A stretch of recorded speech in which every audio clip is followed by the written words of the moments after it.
Okay, this would be 15.6 if this is for Cal Poly, or 15.4 if this is for Pasadena, but it's the same topic. Applications. So, depending on which book you take, they cover it before or after. This talks about applications. We're going to focus on two applications specifically. We're going to focus on centroid and moments of inertia. So consider a lamina with a constant density function occupying a region D in the xy plane if the density is given by unit of mass divided by unit of area at point xy is given by this rho function, where rho is a continuous function of D. So something like this. Of course, we could transfer this to 3D easily. We just have to, same idea, we just have to amend the formulas, nothing more. So what we're supposed to do, we're supposed to have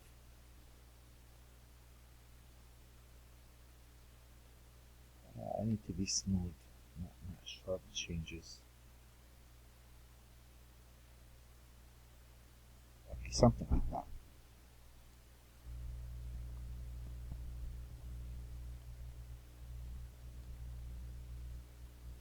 So suppose this is, of course, the x, there's the y, and let's say this is region D.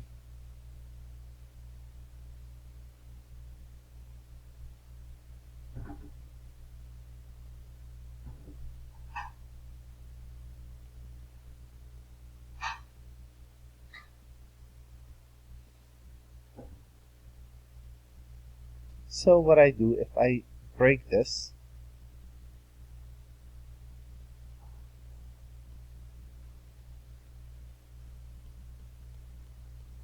the traditional, split it into an infinite amount of those rectangles, take the limit as m approaches infinity of x sub I j star y sub I j star, right, and call this rectangle ij. Pretty much what I'll get would be the double integral over region D of rho of x, y, dA. And if I want to find the center of mass is slightly different. That is, if I turn that a bit, and if I want to pinpoint the center of mass, that would be where I will put the pin, in which this will balance this out. It'll stand steady over the same region D. The shape doesn't have to be uniform, but I should be able to find the representation of that shape by double integrals. And for 3 dimensions, we just go by triple integrals, same idea. Now, the m is the mass, total mass. The value of the x bar is 1 over m, the same m, the double integral of x times the density function. Y bar is y times the density function over this region D. Okay, example 1. Electric charge is distributed over a disk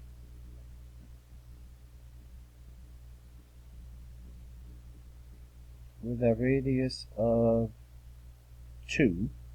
So they're talking about this region. And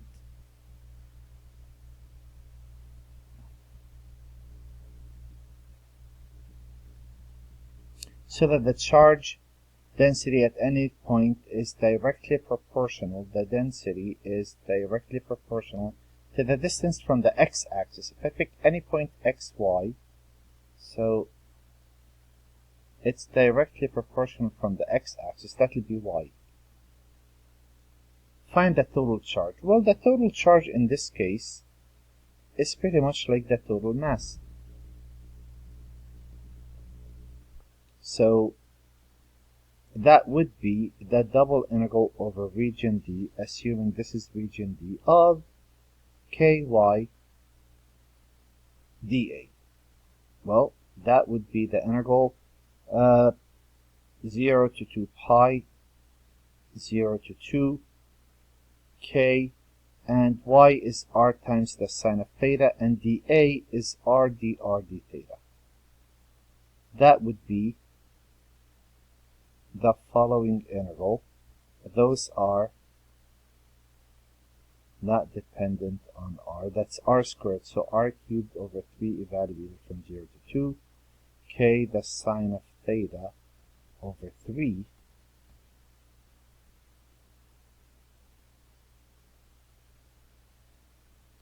2 cubed, that's 8 minus 0. So I'm looking at 8k the sine of theta divided by 3, and I'm gonna integrate that from 0 to 2 pi with respect to theta, but there is a constant term and a variable term, and this variable term is really the sine of theta. That would be negative the cosine of theta evaluated from 0 to 2 pi multiplied by 8k over 3. That would be 8k over 3 into negative 1 minus cosine of 0 and negative 1. Let me think really quick. Yep, negative 1 minus, if you put a 0, I'm getting a 0, probably because of the symmetry. Yeah, the charge above and below the density. Up there it's positive y, down here it's negative y, so they're going to undo each other. And you're going to end up with 0. Okay, well, 0 coulombs. That's what we got.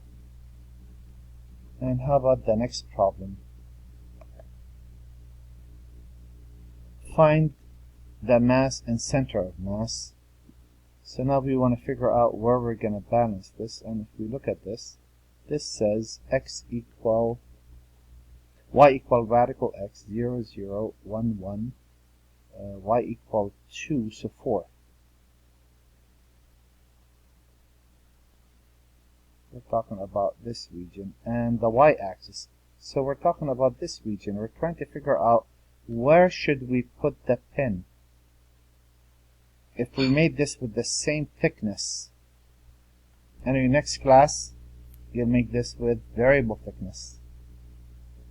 But if you made this with the same thickness, the next chapter, I'm sorry, with the same thickness, where should I put the pin so that that will balance out? Well, first we need m. M is pretty much the integral, and let's see how this goes. This is 4, this is 2, this is 0, y equal radical x, y equal 2. So if I run vertically, I'm running from 0 to 4, that's the x. Y is running from 0 to radical x of the density function. And let's say we have the density equaling x. So I just added those. It doesn't matter what it is. So in this case, that's going to be x. So m would be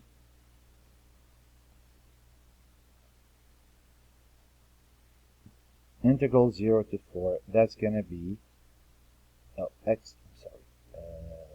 run from 0 to x, and then y runs from 0. I forgot about the y. So this is with respect to y.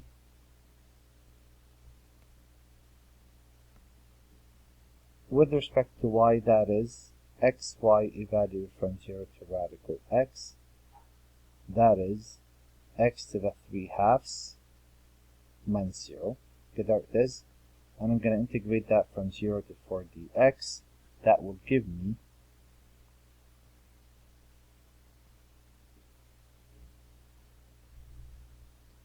x to the 5 halves, 2/5 evaluated from 0 to 4. That will give me 2/5 times, square root of 4 is 2. 2 to the 5th is 32. So that will give me 64 over 5. That's n. Got it. If I want to find x bar, that part is no longer going to change. Everything that you see is the same, except if I'm finding x bar, I'm going to multiply it by x, y bar multiply it by y. So x bar multiply this by x, and that would be x squared with respect to y, that's x squared y evaluated from 0 to radical 3. That is x to the 2 5 halves minus 0. Well, that's pretty much it. Integrated from 0 to 4 with respect to x. That's x to the 7 halves, 2 7, 0 to 4. That is 2 over 7. 2 square root of 4 is 2. 2 to the 7,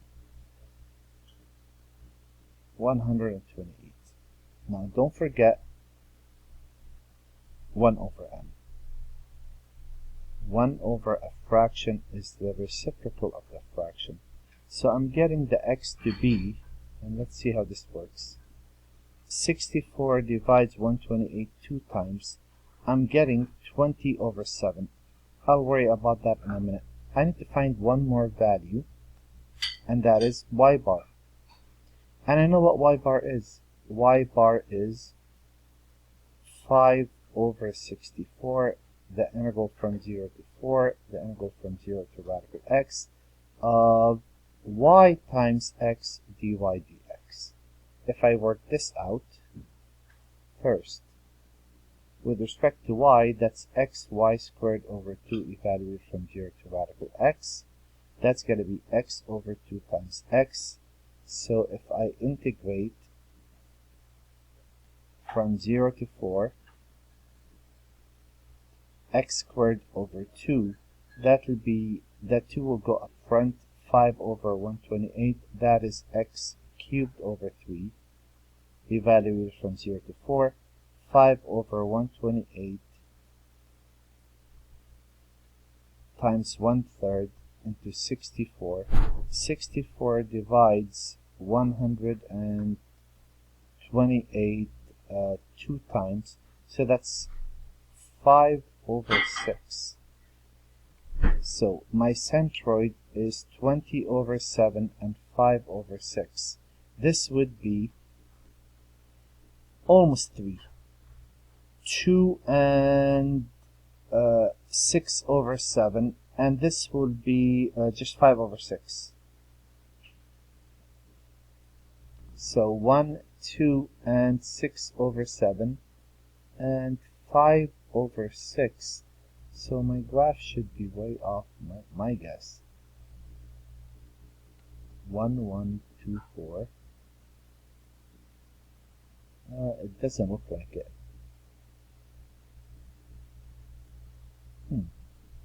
Unless we made a mistake somewhere. Let me just double check really quick. And okay, I see what I did wrong. Hopefully you guys see it too. Did you notice how I set up the integral? I set up the integral from 0 to radical x. So x runs from 0 to 4, and y runs from 0 to, that's why it's not matching. It really found the centroid for this region, not for the other region. And I know this is going to sound really silly, but since we did this already, let me alter the problem slightly.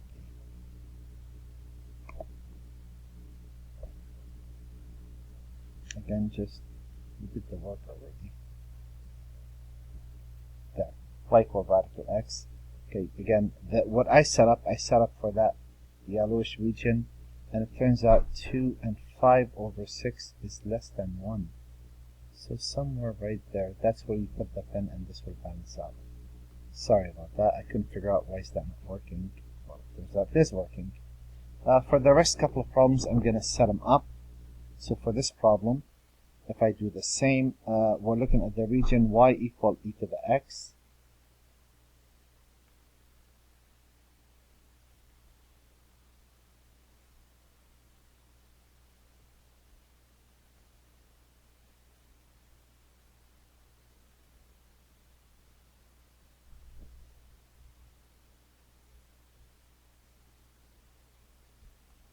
So this is going up very fast.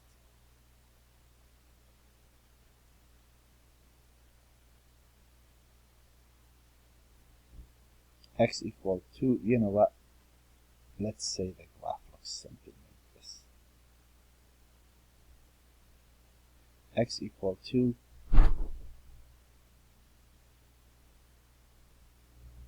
In the first quadrant.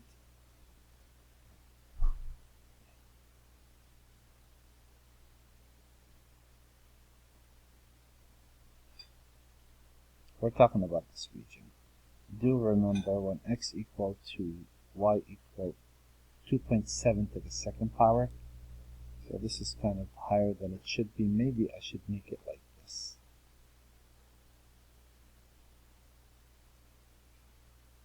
That would be better, probably. We're assuming that those are 2 each.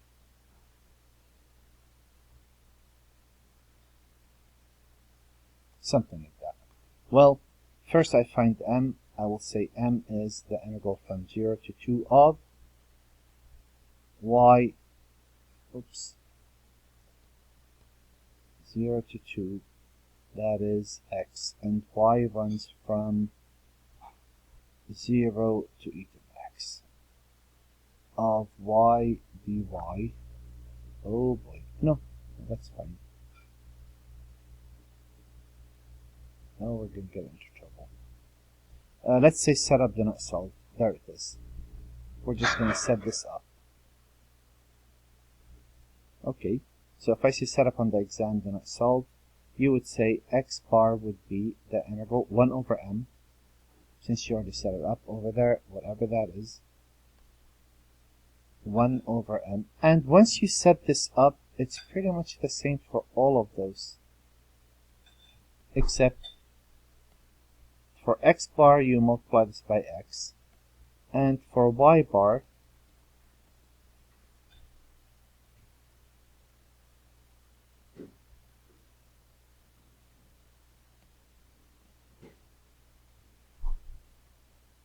you multiply by y, and that's pretty much it. Now, another topic that comes up in this section, which is very close to this, but has slightly different formulas, are the moments of inertia, or second moments of a lamina about the x-axis. I sub x is identical to what we did, except you multiply by y squared. And the moment of inertia about the y-axis is x squared times the density function. And if it's about the origin, you just add those two, or simply do the integral of x squared plus y squared.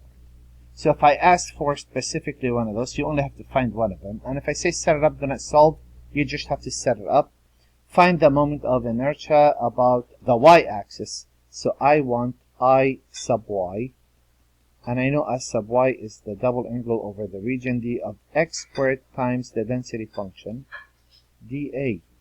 And if I'm just going to set this up, I'm going to look at the integral, and let's see what the region looks like. The region D looks like a parabola, y equal x squared.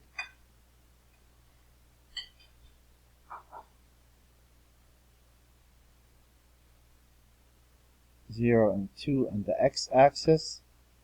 We're talking about this region. That's D. So that's the part you gotta worry about.